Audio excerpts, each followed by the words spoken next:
Сәлеметсіздер ме? Қазақ тілі мен әдебиеті сабағына қош келдіңіздер. Алдымен каналыма тіркеліп, лайк қойып, комментарий қалдыруыңызды ұмытпаңыздар. Аспан әлемінің құпиясының жұлдызды аспанның құпиясы тақырыбын өтеміз. Бүгінгі сабақта тірек сөздерді дұрыс қолданып иллюстрацияларды сипаттайсыздар. Тыңдалым материалдар мазмұны негізінде сұрақтарға жауап бересіздер. Бүгінгі сабақтың жаңа сөздері: қараңғы, шашып тастаған, жағып қойған, біресе, ожау, жеті қарақшы, дүрбі, таң қалу, күту. Бірінші тапсырма оқылым, жазылым тапсырмасы. Берілген сөздерді сәйкестендіріп, сөз тіркесін құраңыздар.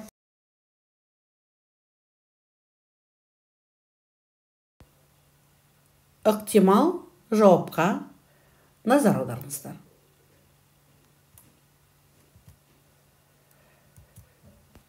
Келесі екінші тапсырмада алдарыңыздағы берілген суретке назар аударып, қажетті сөздерді пайдаланып, суретті сипаттап айтыңыздар.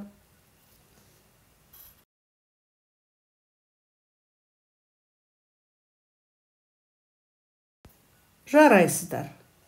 Өздеріңізді тексеріңіздер. Келесі мәтінді тыңдаңыздар. Ой, далада қараңғы түсіп кетіпті. Қонақта көп отырдық деп, анасы әжесімен қоштасты. Келіп тұрыңдар, мен сендерді күтемін, деді әжесі немересінің бетінен сүйді. Жұлдыздар жап-жарық, аспанға жұлдыздарды шашып тастаған секілді. Аспанға кішкентай шамдарды жағып қойғандай. Алисаның қолында сүйікті ойыншығы Антошка клоуны бар. Алиса қараңғы аспаннан түрлі фигураларды көрді. Фигуралар біресе жапыраққа ұқсайды, біресе ақ нүктеге ұқсайды. Ал мынау не? Мама, қарашы, аспанда үлкен ожау тұр, деді Алиса қолымен аспанды көрсетіп. Бұл жеті қарақшы шоқ жұлдызы. Ол түнде адамдарға өз үйін табуға көмектеседі. Ғалымдар жұлдыздарды зерттейді. Бұл кішкентай нүктелердің құпиясы көп. Бірақ жұлдыздар өте кішкентай ғой. Олар қалай көреді? Әкеңе айт, сені растықханаға апарсын. Растықханада үлкен дүрбі бар. Ол телескоп деп аталады. Телескоппен жұлдызды көруге болады. Ол жұлдызды үлкен етіп көрсетеді. Жұлдыздар бізден алыста, сондықтан олар кішкентай болып көрінеді. Алиса таң қалды. Қолыңды бер, тез жүр, әкең күтіп қалды. Аяғыңа қарап құлап қалма, айнала қап-қараңғы, ештеңе көрінбейді. Алиса жан-жағына қарады. Анасына қолын беріп, тез жүрді. Жолда анасы жұлдыздар туралы айтты. Төртінші тапсырмада бір сұраққа 3 нұсқа берілген. Сол 3 нұсқаның ішінен дұрыс жауапты жазыңыздар.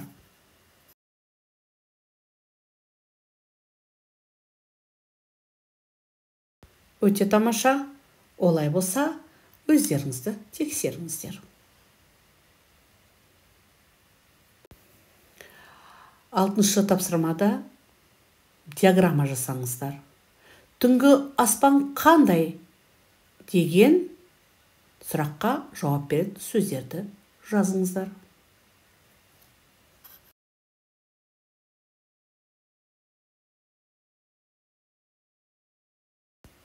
Жарайсыздар. Олай болса, өздеріңізді тексеріңіздер. Келесі тапсырмада көп нүктенің орнына қажетті сөздерді жазыңыздар. Жарайсыздар. Олай болса, өздеріңізді тексеріңіздер. 8-ші тапсырмада мәтінді өз атыңнан баянда. Алдарыңызға мәтін берілген, соны жақсылап оқыңыздар. Содан кейін мына үлгі бойынша әңгімелеп беріңіздер.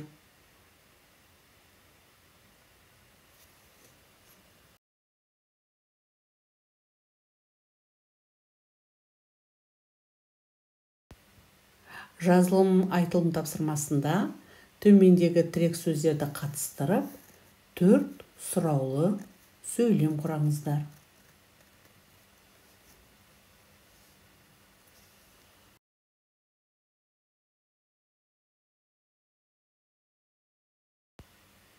Жарайсыздар. Өздеріңізді тексеріңіздер.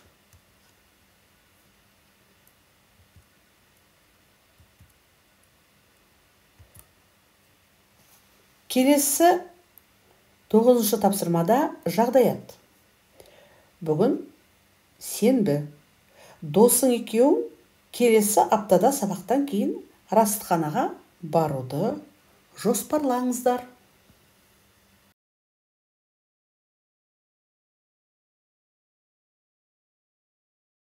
Бұл тапсырманы да дұрыс орындады деп ойлаймын. Өздеріңіз тексеріңіздер.